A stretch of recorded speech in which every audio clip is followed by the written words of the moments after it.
Bom, vamos para o terceiro vídeo aí, que é o fator biológico. Eu vou tentar ser o mais breve possível aí, porque eu sei que vídeos longos são bastante maçantes. Enfim, se a gente pegar uma criança, uma maçã e um coelho e colocar num local confinado, será que quando essa criança ela sentir fome, será que ela vai literalmente aí estraçalhar esse coelho no dente, comer as suas vísceras e posterior brincar com a maçã? Ou será que ela vai comer a maçã e brincar com o coelho? Essa é uma questão a se pensar. E se a gente fazer um pouco mais diferente, colocar um filhote de tigre, um coelho e uma maçã no local confinado? Quando esse tigre tiver com fome, será que ele vai estraçalhar a maçã e brincar com o coelho? Ou será que ele vai alimentar-se das vísceras do coelho sem remorso nenhum e possivelmente brincar com a maçã? Então denota-se que naturalmente nós temos uma predisposição herbívora ou predisposição aí para fazer alimentação sem carnes. Se a gente for fazer uma comparação entre os animais herbívoros e os animais carnívoros, nós vamos ver que geralmente nós seres humanos, nós somos muito similares aos animais aí vegetarianos restritos ou os animais herbívoros propriamente dito. Por exemplo, a saliva dos animais herbívoros ela é muito mais ácida do que os animais carnívoros, e a saliva do ser humano é muito similar à saliva dos animais herbívoros. O suco gástrico dos animais carnívoros, genuinamente carnívoros, como o gato, como o tigre, como o cão, enfim, o suco gástrico do estômago desses animais, eles têm um teor de acidez 20% maior, ou seja, é um ácido altamente destrutivo. Contrapartida, os herbívoros, eles têm um ácido estomacal muito similar a nós, seres humanos. Quer um exemplo muito prático? Eu tenho certeza que algum dia na sua vida, o seu gatinho de estimação ou o gatinho da vizinha já comeu uma barata próximo de você, não é? Enfim, e você vê que o gato ele come uma barata e depois ele vai tirar a sua soneca, sem perigo algum, come a barata como se nada tivesse acontecido.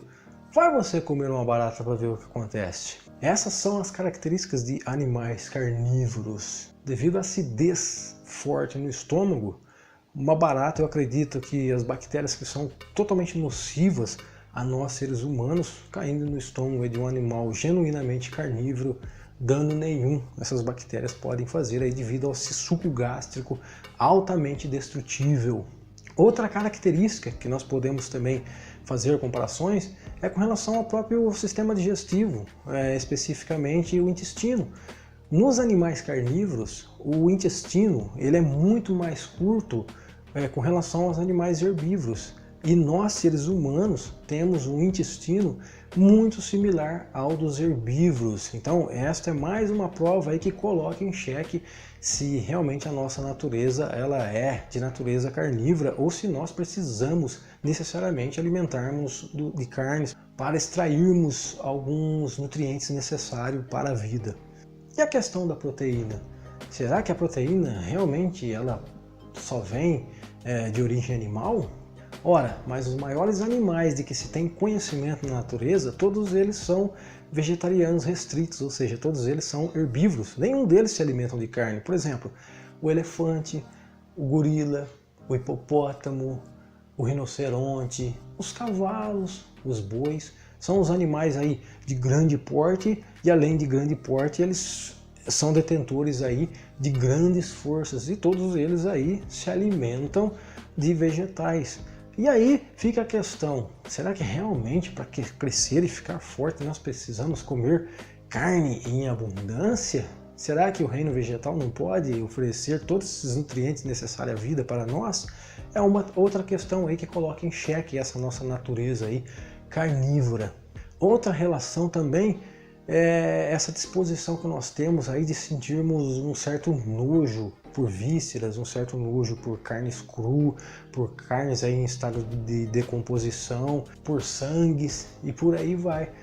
Esse nojo, ele já também denuncia aí que a nossa natureza ela não é especificamente carnívora, porque se isso acontece próximo de um animal genuinamente carnívoro, é muito certo que ele vai salivar, isso vai provocar um êxtase nele, se ele se deparar aí com sangue, com vísceras ou algo do gênero. E ele com certeza vai se alimentar aí sem nenhum remorso dessas vísceras, porque a sua natureza o impele a isso. Mas por que nós temos nojo de tudo isso, ao passo que os animais carnívoros não têm? Se nós somos carnívoros, não é uma outra questão aí que coloca, pelo menos em xeque, essa nossa natureza histórica de sermos carnívoros? Porque ter nojo de vísceras, de sangue, carne cru, não é coisa que acontece aí no reino dos carnívoros. Agora existe também essa nova medicina aí, uma medicina alternativa, essa medicina mais do controle biológico. Sabe-se que existe basicamente aí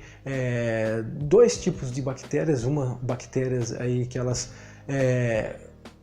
colaboram para o benefício, ou seja, bactérias do bem mesmo, bactérias que constroem, e tem aquelas bactérias que elas são totalmente nocivas aos seres humanos e alguns outros animais, que são as bactérias de decomposição.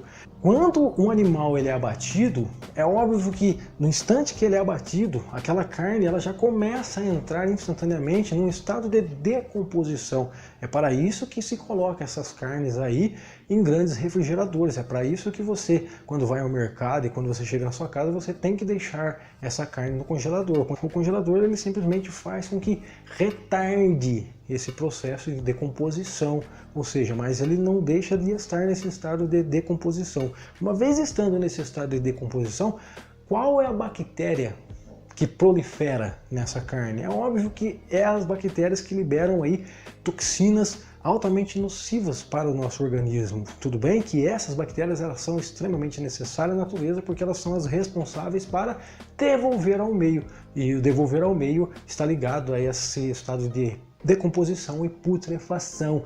Então, você ingerindo a carne nesse intestino, que é similar aos intestinos dos herbívoros, que são intestinos aí extremamente longos, é muito óbvio que essa carne ela vai praticamente putrefar no seu intestino. Contrapartida, você também, dentro do controle biológico e de bactérias, você está propiciando muito mais uma população de bactérias que aí elas fornecem a você toxinas aí responsáveis a muitas doenças, e você aí também está colaborando aí para um número menor daquelas bactérias que podem te beneficiar. Então, dentro do controle biológico também, essa questão de alimentação através das carnes já deixa uma questão aí para se pensar se realmente a carne está ligado aí àquilo que a gente chama de qualidade de vida, aquilo que chama de crescimento, aquilo que chama de saúde.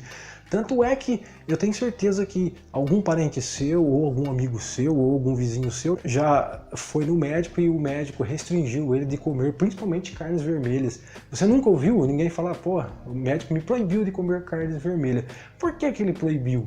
Se carnes está associado diretamente com a saúde, então deveria ser o contrário. Quando a pessoa chega doente ao médico, o médico tem que fazer ele comer carne em abundância, porque carne não está correlacionada à saúde, mas só que não.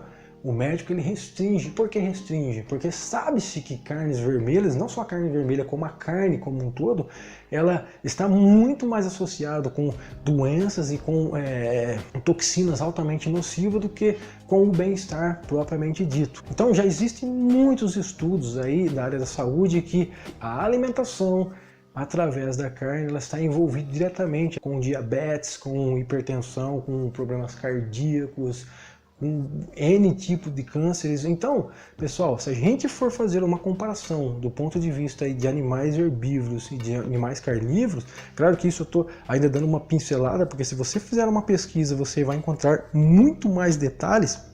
Você vai ver que pesando na balança, é muito mais compensatório a gente ter uma dieta sem carne do que ter uma dieta com carne. É claro que o ser humano ele se encaixa naquela espécie de onívoro, mas só para frisar, nós não precisamos necessariamente de ingerirmos carnes para obtermos os nutrientes necessários, porque todos esses nutrientes eles também se encontram no reino vegetal. Quanto mais nós descobrimos a nossa natureza biológica, mas indubitavelmente ela vai denunciando aí a nossa natureza não carnívora, ou seja, que nós temos uma predisposição, sem dúvidas, para o vegetarianismo, para o veganismo ou para uma alimentação sem carne. Eu vou deixar na descrição do vídeo aí alguns links de vídeo aí que eu acho bastante interessante aí.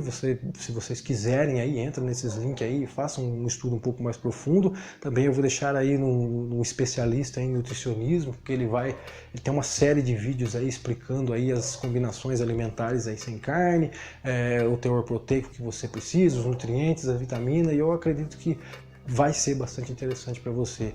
Bom, pessoal, era isso que eu queria deixar aí, e no próximo vídeo a gente vai falar aí porque eu me tornei vegetariano sob a ótica emocional. Grande abraço, não percam o próximo vídeo aí, se inscreva no meu canal, clique em gostei, se quiserem comentar, fiquem à vontade e até uma próxima. Abraços!